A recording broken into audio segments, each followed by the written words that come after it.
Hello, everybody. Welcome to Write or Die. I am your host, Randy Lee Bozaw. So today we have a super awesome guest who is from Ireland. Her name is Anouk, and I am super excited for her to be on the show. So welcome. Hello. How are you today? Very good, Randy Lee. How are you? I am good. I just finished walking my dog, so I'm good. Happy days. Is it sunny or raining where you are? Well, it's clouded. Okay.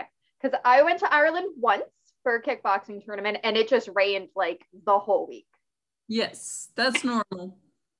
That's what I heard. I actually had to buy an umbrella when I was there. Yes. But it's just cloudy. It's not quite raining yet. Not yet, no. Okay, well, that's good. That's good. Although you would probably be used to the rain by now, right? Well, yeah, I stay indoors so I don't notice the rain. Oh, well, there you go. And I know that you were born in Amsterdam, right? Yes. Yeah. So when was it that you moved to Ireland? In 2013 or 2003, sorry. Okay. Wow. So a really long time. Yes. And what prompted the move to Ireland? Well, he's my husband now, but back in the day, my partner, my boyfriend. Okay. And he's from Ireland then. He is born and raised Irish, yes. Yes. Do you like it more or less than Amsterdam? I love Ireland. Awesome. I know when I was there, and I was only there for a short period of time, just a week, and I had to keep going back for the tournament, but it was really nice. I enjoyed it. Yeah. Awesome. So let's cut right to the chase and talk about your books and mental health, because that's what we're all here for. Yes. So first off, when did you start writing? It's hard to say, but it's a long time ago. But I started writing this book, but I took notes because of my illness, and I wanted to make sure that I did everything because there's no medicine for it. So how to improve my own health by whatever daily activities you can do. Okay. So that's how I took notes, and that's how I started writing the book. That was back in 2003. Oh, wow. So yeah, a nice long time. Awesome. Yeah. And what was the first book that you wrote?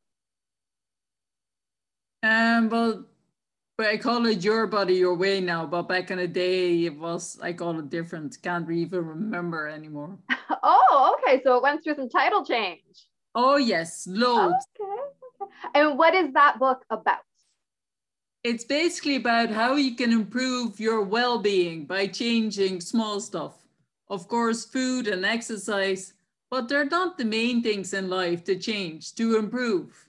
It's also about music and about other things, like easy things like that. And it's easy, but it's things you don't think about. Oh, I like that. I love an easy read and I love tips to share. So that sounds like an awesome book. Where can people find that one? Well, it's for sale on Amazon. Okay, awesome. That's easy then. And it was Your Body, Your Way. Yes. Awesome. And then from there, I know that you've written a few other ones. So what else have you done? Well, I'm writing, I get energy from writing. So I write, mainly fiction is where I get the energy from. So I write stories based with history. So one about Ireland and the hikings. Okay. So you read a bit of history about the myths and legends in Ireland. Those are cool. Yeah, and then the second one is about Amsterdam. Okay, so bringing it back to your roots. Yes. All right. I have two more in the plans. One that's going to take place in France, and then the other one that's going to take place in America. Okay. And have you ever been to France or America? Yes. I lived in France for a year and I lived in America for about 2 months. Okay. All right. That's awesome. So bringing a little bit of that life experience to your books. Yes. Love that. All right. So now you brought up your illness. So tell us a little bit about what that is. Well, I have two illnesses because I always say Was two for the price of one. So Oh, geez. MS and a blood disease. It's called antiphospholipid syndrome. I don't think I could repeat that. No, it's basically the simple way of saying, or the hard way of saying, my blood has a tendency to clot. Oh, okay. Yeah. So it's challenging. You cannot eat everything, and you need to figure out what can you do, what can you not do, to stay in one piece, to stay alive. Oh, wow. That's very tough. So when did you get diagnosed with, well, MS and then the blood disorder? I'm not going to even try to say the name of it. Yeah, no, don't. I got diagnosed with MS in 2002 and the blood disease in 2003. Okay. And you wrote your first book in 2003. Well, that's when I started writing it, yes. Yeah, yes. Okay. So you started writing after the diagnosis. So was the diagnosis what led to the writing? Yes, because I also knew that MS, there is no medicine for it. Yeah. So I was wondering, I'm not going to stay here and wait for this to go to the last stage where you die. Yep. I thought, I certainly can do something about this. What can I do? So that's when I started looking it up, and that's when I kept notes, and that's when I started writing the book. Wow, that is fantastic. One of my training partners in kickboxing, she has MS, and it's that same kind of mentality as I need to do something. Yeah. So what can I do? I got to keep my body doing something because I'm not just going to sit around and wait. Yeah. I love that. That is fantastic. So when you got diagnosed, what did your mental health do? Because I couldn't imagine that'd be easy. Well, yeah, everything goes like from the beginning, like for the first year, I didn't do anything. Or for the first 3 months, I just sat down and said, okay, well, we'll wait and see what's going to happen. But I was only 22, so you kind of think, okay, this is boring. I'm only 22 and I'm at the start of my life. Yes, yeah. So then you kind of go, okay, I'm just going to do everything that anybody else would do at 22. Yeah. But then your body says, no way. So you get relapse, you go blind, you lose the strength in your arm. Oh, wow. Anyway, the strength in your legs. So then you say, okay, I need to do something different. Yes. So I still moved to Ireland because of my partner who I loved, and still because now he's my husband. And how long have you been married? I didn't ask. Since 2008, so 13 years. Wow, nice. Yeah. So, but he stayed with me, like I was diagnosed in like 2002, so with EMS, and he still stayed with me, even though we were only together for 6 months. Wow, now that's true love right there. Well, that's it, or it's madness. We don't know. Either way, it's working for you. But it is. So yeah, we're doing something good. I like it. Okay. So, yeah, it's mental strength on his part too, to be honest. Yes. It's easy to be with somebody who you see decline, who you see getting worse. Yes. No, that's got to be very hard. My husband, he's got diabetes type 1, and I've had to call ambulances for him because his blood sugar has been gotten all over. And when we were engaged, actually, was when he was diagnosed.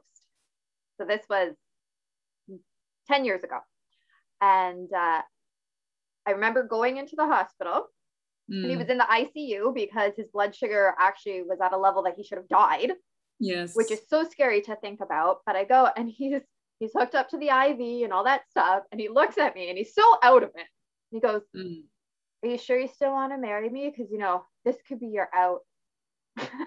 I know. Right. But that's that same thing. It's like, no, when you love this person, you want to stay with them. But it does take a lot of mental toughness on your partner's side to go, I'm looking at you, you're declining, or you're in the hospital, or you have appointments.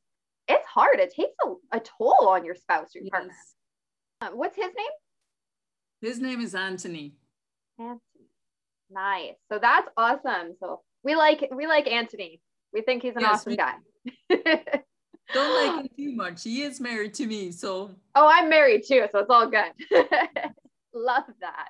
You have a good sense of humor. That's what you need to keep up laughing about loads and everything, Yes. even our parts. And that's what Anthony's really good at, because he always laughs at me, jokes with me. And at that moment in time, you don't like it, but afterwards you kind of laugh and you think, yes, you're right. Yes, exactly.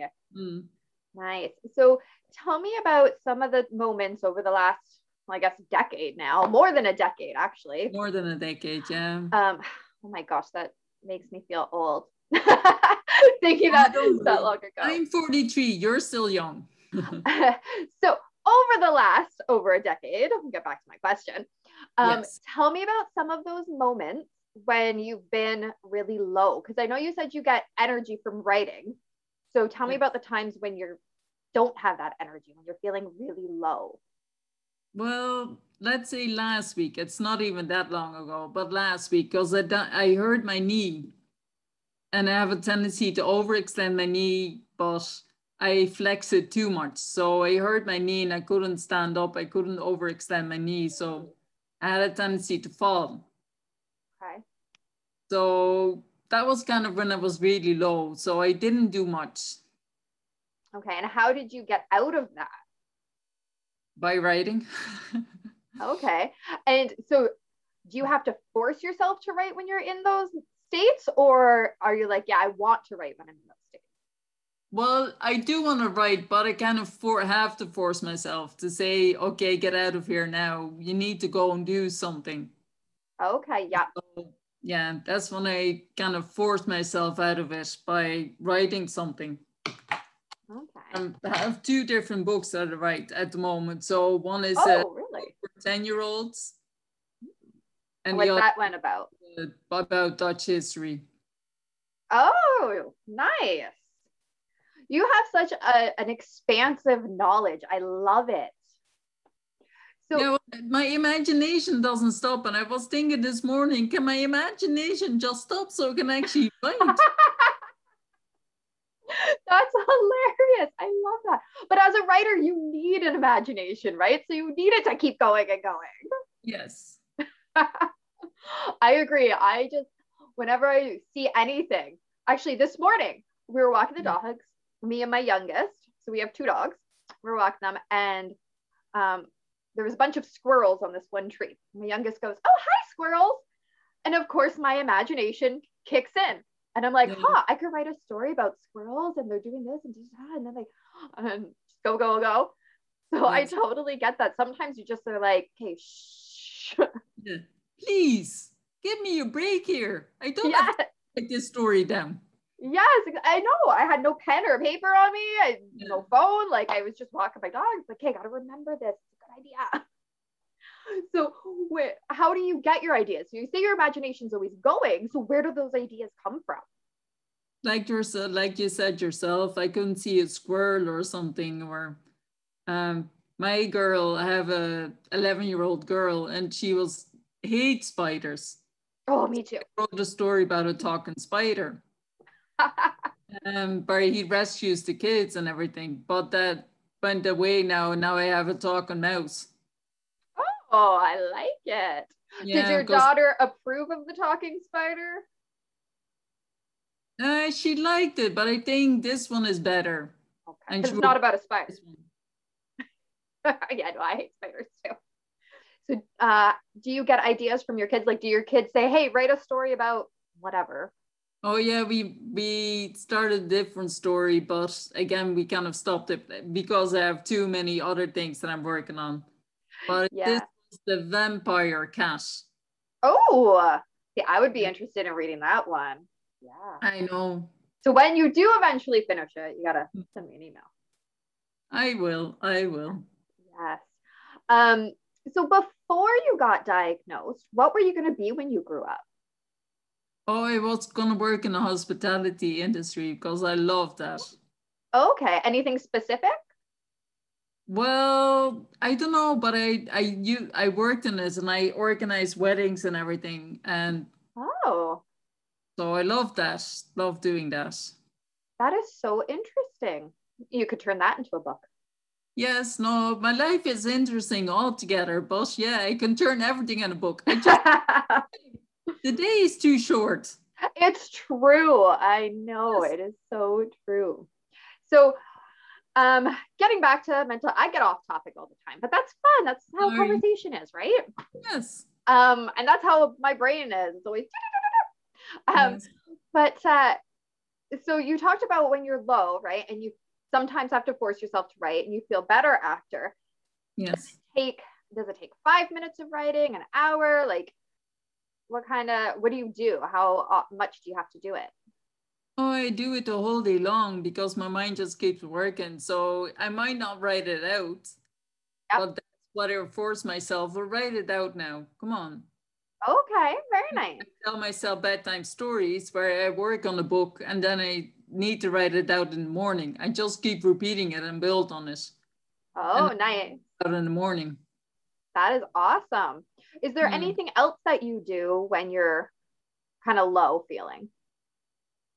Um, what else would I do? Well, you see, because of my two kids that I look after the whole day long, I normally have a tendency to do stuff with them. Okay, what's your favorite thing to do with them? Normally we just talk about what's going on in their lives because again, you don't realize it anymore when you're as old as I am and with their images and whatever in their minds. It's like, okay. But yeah, this laptop that I'm using right now is my daughter's. Okay. And she Um, let you use well, I just confiscated it. it? You have no choice. It is mine Yeah. now. Well, she broke mine, so yes. Oh no, how did she do that? Well, we don't know, but either one of the kids broke it. Oh, well, accidents All right. happen. Well, that's it. And I do all my writing on my phone, so it's okay. Oh, okay. Nice. Um, Yes. so what would you tell people who are listening, watching, depending how they're absorbing our information right now? What would you tell them about following their dreams? Well, you need to do what gives you energy. And most of the time, when you have a dream, that's where your energy comes from.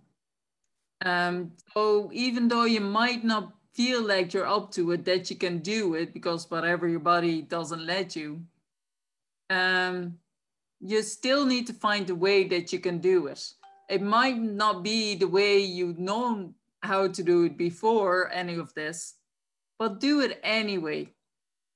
And never mind what other people think and laugh. And even your partner might say, that's silly, or he calls you insane. Just do it for your own good. I love that. And I Mm. especially love how you mentioned don't worry about what other people say. Yeah. And I really, really love that you mentioned your spouse. So my spouse is actually, he's very supportive, but at the same time, I've changed careers a few times over the Oh, years. yeah. Mm, So he makes jokes about, oh, is this the new career now? He's mm, always supportive. So my mm. husband was making jokes about, wow, all right, so this is the new career now. And I'm like, yep, except I'm not paid. Yeah, well, you get paid in the long run. Like I'm gonna make Yeah. a podcast with my mom. Oh, nice. So And yeah, it's all gonna work out. Just tell him oh that. yeah. It'll work Oh out. yeah. Oh yeah. He would never stop me from doing anything. It's just funny. I Because know, he just doesn't give him a chance. I do the same. My husband does the exact same with me. Oh yeah, as long as you make money. Like, yeah, exactly. Yeah. Well, because I was in social services and then I'm personal training and I'm still personal training, but then I've done this and I've done this and that's what life is about though, right? Trying new things. That's kind of the message that I'm hearing from you is try new things, find what you love to do. well, that's it. Like, I wasn't born with all the ideas in my head. I had to figure it out over time. Yeah. So when you were little, what did you think you were going to be? Like, was that the hospitality when you were like really No, little? it wasn't. What were you going to be? I started thinking about the hospitality from about the age of 15 or something. Okay. I was younger, I wanted to work in a bookshop because Oh. wrapping books was easy. And here I thought it was so that you could be around all the books No, and no, knowledge. it was because wrapping books is easy. Oh my, that's hilarious. See, I was gonna be like, oh, and now you're back to books, but It's not for the same reason. No, That's not for the so same reason. funny. I love that. Thank you for that honesty there, because you could have like made it sound really special or something. I know, but it's not. No, that's funny. Well, it was special for me back in the day, and that's Oh what yeah. the thing. That's what you need to look at. Laugh at it. Yes, exactly. So what is your favorite book? Oh, Pride and Prejudice. Oh, and why is it your favorite? Um, don't even really know, but I just love the story between Darcy and whatever her name is, Liz, I think. That is Uh, awesome. I don't know. I've never read it. Sorry. yeah. Well, I love that, and she kind of keeps to her like her own ideas, and That is awesome. that's why I bonded with her because I'm the exact same. I'm not gonna fold into what other people think. Yeah. Yeah, I get that vibe from you. Hmm. I was even the same when I was younger. I just thought I remembered. Because I was allowed to dress myself. Uh, Okay. I was born and raised in Amsterdam, and Yeah. my mom let me wear. I used to want to wear one green boot and one or welly and one red welly. That's awesome. I think I would probably just say to my kid, yeah, do it, whatever. Just put your boots on so we can leave the house.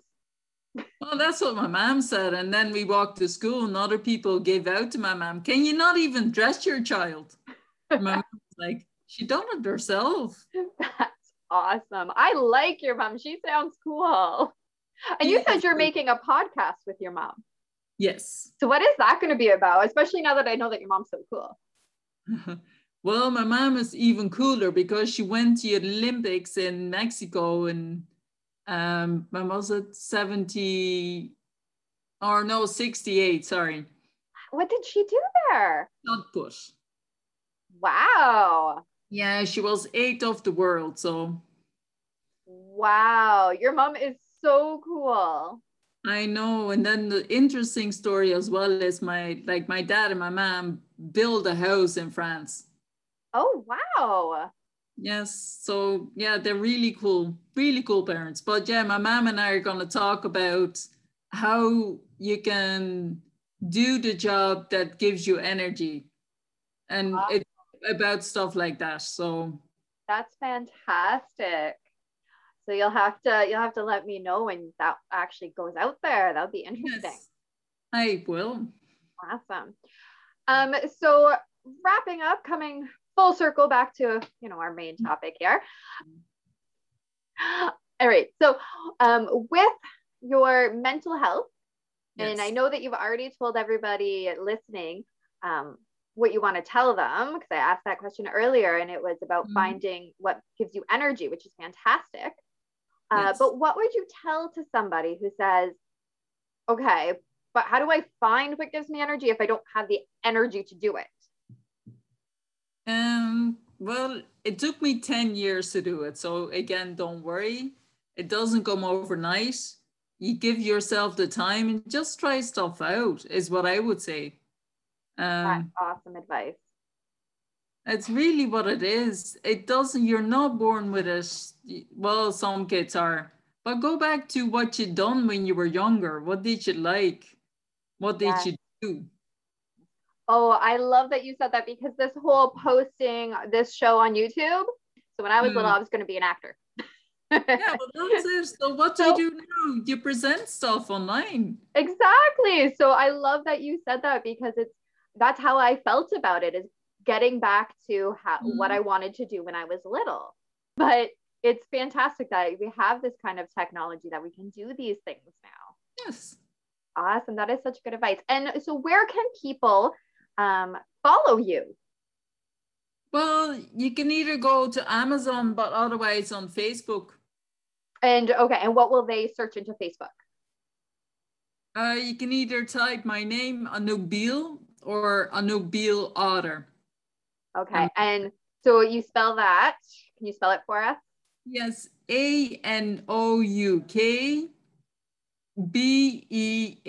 AnoukBeale. Excellent. And so find Anouk on Facebook, give her a follow, and Yes. if you have the opportunity, it sounds like she's got a book for everybody, really. Oh So, yeah, I have another book written already. I just need to edit it. That's oh, where, again, fiction. Yeah, like I said, my mind doesn't stop. I Um, love it.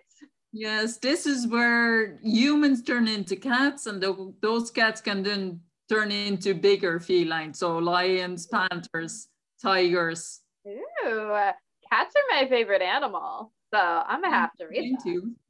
Oh yeah, nice. Do you have any cats? Three. 3? Ah, nice. Yeah, I have 4. I love Yes. them. I could talk about cats all day and dogs, animals. Let's not. No, that would get very, very long, but I could. Um, yes. So thank you so much for being on the show Thank you and for having me. sharing your story so openly. Mm-hmm. And for everybody who's listening right now or watching, take Anouk's advice. Find your passion, find something that gives you energy. Because I mean, what else are we gonna do? Just things we don't like? Why? Right? Think back of what you like doing as a child. I think Yes. that's the main thing. Yes.